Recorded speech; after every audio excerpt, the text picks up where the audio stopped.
Good morning all of you. मैं आशुतोष मिश्रा अभ्युदय कार्यक्रम में आपका स्वागत करता हूं। लास्ट कुछ डेज से हम आपसे साथ नहीं जुड़ पा रहे थे, कुछ विशेष कारण हैं और बीएचयू की ऑनलाइन क्लासेस स्टार्ट हो गई हैं। साथ ही साथ मुझे और भी वर्क रहते हैं जिसके कारण से मैं आपके साथ नहीं जुड़ पा रहा था, क्योंकि ये कोरोना काल है। तो मैं कोरोना से लड़ने के लिए, लोगों को जागरूक करने के लिए भी उत्तर प्रदेश सरकार के द्वारा चयनित हूँ, तो उसका भी कार्यभार मेरे पर है, उसको भी कर रहा हूँ। तो मेरे पास टाइम बहुत कम रहता है। तो वो स्टार्ट करते हैं टेस्ट 12 में इंडियन कॉन्स्टिट्यूशन का। ये सीरीज थी हमारी इंडियन कॉन्स्टिट्यूशन की। उसमें से जो आपके फर्स्ट 4 होंगे वो होंगे लीगल क्वेश्चन होंगे उसमें। उसके बाद जितने भी हैं सब इंडियन कॉन्स्टिट्यूशन संबंधित हैं, ठीक है। तो सारे आर्टिकल बहुत ही महत्वपूर्ण हैं, सब पढ़ लीजिएगा, अच्छे से समझ लीजिएगा क्या क्या चीज़ें विशेष बातें हैं, ठीक है। तो स्टार्ट करते हैं। फर्स्ट क्वेश्चन है आपके सामने, 2 या अधिक राज्यों के लिए उनकी सहमति से विधि बनाने की संसद की शक्ति और ऐसी विधि का किसी अन्य राज्य द्वारा अंगीकार किया जाना किस अनुच्छेद में है? तो यहाँ अनुच्छेद ऑप्शन नंबर सेकंड सही है। 252 में जो है ये पावर मिली हुई है। 2 या अधिक राज्यों के लिए उनकी सहमति से विधि बनाने की शक्ति जो संसद के पास होगी, ठीक है। संसद की शक्ति होगी वो, ठीक है। पार्लियामेंट पावर होगी वो, ठीक है। लेकिन उसमें क्या होना चाहिए? 2 या 2 से अधिक राज्यों की सहमति होनी चाहिए, ठीक है। तो ऑप्शन नंबर सेकंड सही इसका। आगे बढ़ते हैं। सेकंड क्वेश्चन, अंतर्राष्ट्रीय करारों को प्रभावी कराने के लिए विधान किस अनुच्छेद में दिया है? मतलब जो अंतर्राष्ट्रीय करार होते हैं, जब भी कोई एग्रीमेंट होता है, ठीक है। जैसे हम बाहर प्रधानमंत्री जाते हैं, तो एग्रीमेंट जब भी होगा तो वो राष्ट्रपति के नाम से होगा, ठीक है। ये ध्यान, प्रेसिडेंट के नाम से होता है। कोई भी एग्रीमेंट होता है, कोई भी संधि होती है, ठीक है, तो वो सभी किसके नाम से होगा? वो आपके राष्ट्रपति के नाम से होगा, क्योंकि वे भारत के प्रथम नागरिक माने जाते हैं। हमारी कंट्री के फर्स्ट नागरिक हैं, वो फर्स्ट सिटीजन हैं, इसलिए उनके नाम से होता है। और मुख्य पद उनका है, ठीक है, राष्ट्रपति, प्रेसिडेंट। तो अंतर्राष्ट्रीय करारों को प्रभावी कराने के लिए विधान किस अनुच्छेद में दिया है? तो आपका अनुच्छेद नंबर 253 में दिया हुआ है। ऑप्शन नंबर फर्स्ट सही है इसका। थर्ड नंबर क्वेश्चन देखते हैं, इनमें से कौन सा अनुच्छेद अंतर्राज्य की नदियों या नदी दोनों के जल संबंधी विवादों न्याय निर्णय संबंधित है? कहने का अर्थ हुआ कि कोई नदी का विवाद है, पानी जल का विवाद है एक दूसरे में, कि जल कैसे बटेगा, कैसे उसका यूज कौन अधिक करेगा, कौन कम करेगा। तो कावेरी जल विवाद है, जैसे बहुत से विवाद हैं जिसमें राज्य जो है इन विषयों पर ध्यान देते हैं।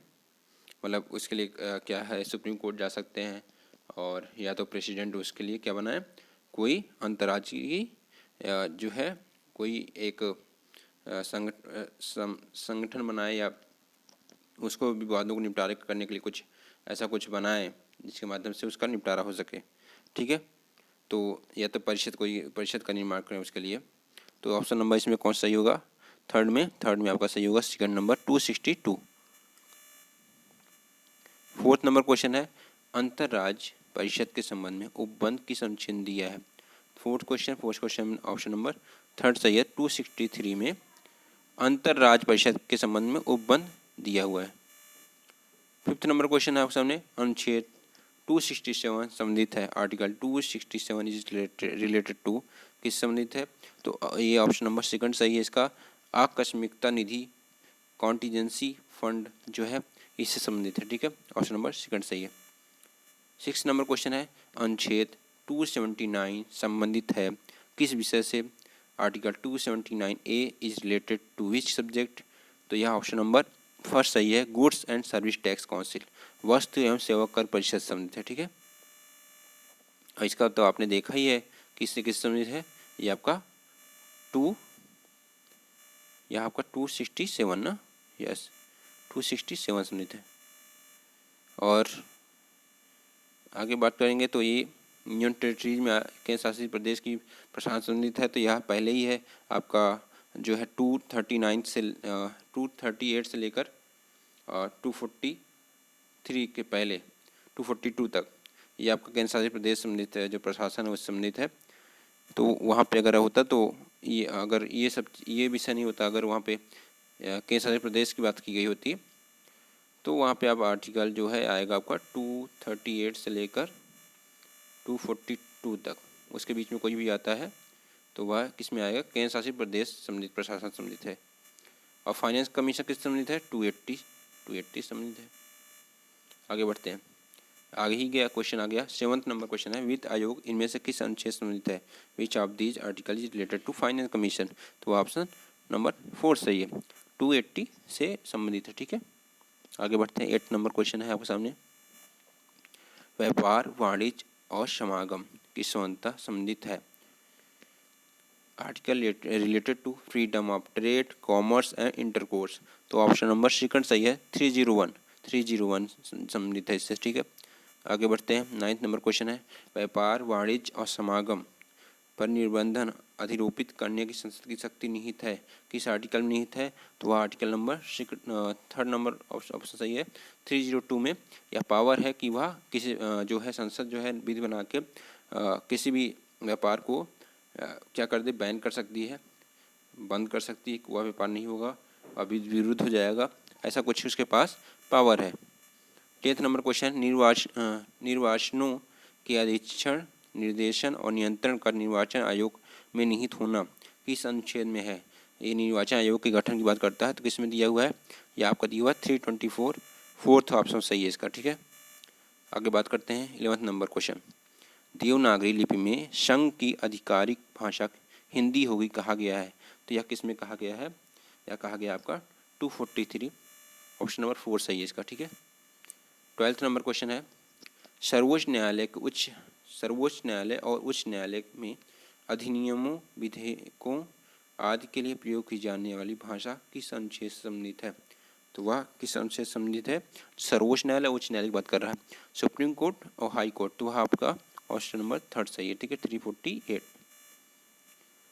13 नंबर क्वेश्चन है, राष्ट्रीय आपातकाल किस अनुच्छेद में उल्लेख है। तो ये तो एकदम इजी क्वेश्चन है, राष्ट्रीय आपातकाल 352 में दिया हुआ है। अगर प्रेसिडेंशियल रूल लगेगा, जैसे जम्मू कश्मीर में लगा हुआ है, तो वह किसके माध्यम से लगेगा, वह लगेगा आपका 356 के माध्यम से। ठीक है, तो अभी तो जो है प्रेसिडेंशियल रूल जो है, अब क्योंकि वो क्या हो गया है, जम्मू कश्मीर और लद्दाख यूनियन टेरिटरीज बन चुकी हैं, केंद्र शासित प्रदेश बन चुके हैं, तो वहाँ पे अब जो भी प्रयोग होगा वो आपके 238 से लेकर 242 के बीच में जो भी अनुच्छेद हैं, आर्टिकल हैं, उनके बीच का प्रयोग होगा, उसके माध्यम से क्या लगाया जाएगा।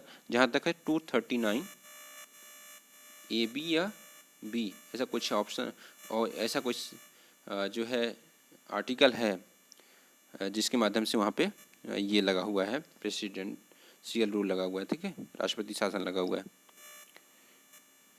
14 नंबर क्वेश्चन है, निम्न में से किस संविधान संशोधन के आधार पर राष्ट्रपति को भारत के किसी भी विशेष भाग पर राष्ट्रीय आपात लगाने का अधिकार मिल गया था। तो यह था आपका C option 42 option number C 42 में जो संशोधन था, संविधान संशोधन था, उसके माध्यम से जो राष्ट्रपति थे उनको पावर दे दी गई थी कि वह किसी एक विशेष क्षेत्र में क्या लगा सकें, राष्ट्रीय आपातकाल लगा सकें। तो लास्ट क्वेश्चन आपका, राष्ट्रीय आपातकाल के दशा में कौन सा मूल अधिकार स्वतः निरस्त नहीं होता है। तो आर्टिकल 20 और आर्टिकल 21 ये दोनों स्वतः निरस्त नहीं होते हैं, चाहे राष्ट्रीय आपातकाल लगा हो। ठीक है, तो ये आज के क्वेश्चन थे। नेक्स्ट सीरीज ये आगे बढ़ेगी और साथ साथ में अब लीगल के कुछ विषयों पर बात होगी, क्योंकि इलाहाबाद यूनिवर्सिटी का एग्जाम आने वाला है। प्रयास करेंगे कि इलाहाबाद यूनिवर्सिटी के साथ साथ सभी जितने एंट्रेंस एग्जाम या लॉ संबंधित जितने एग्जाम हैं या कॉन्स्टिट्यूशन पॉलिटी संबंधित जो भी चीज़ें आपको जाननी है वो उससे बात करेंगे। तो मिलते हैं नेक्स्ट वीडियो में।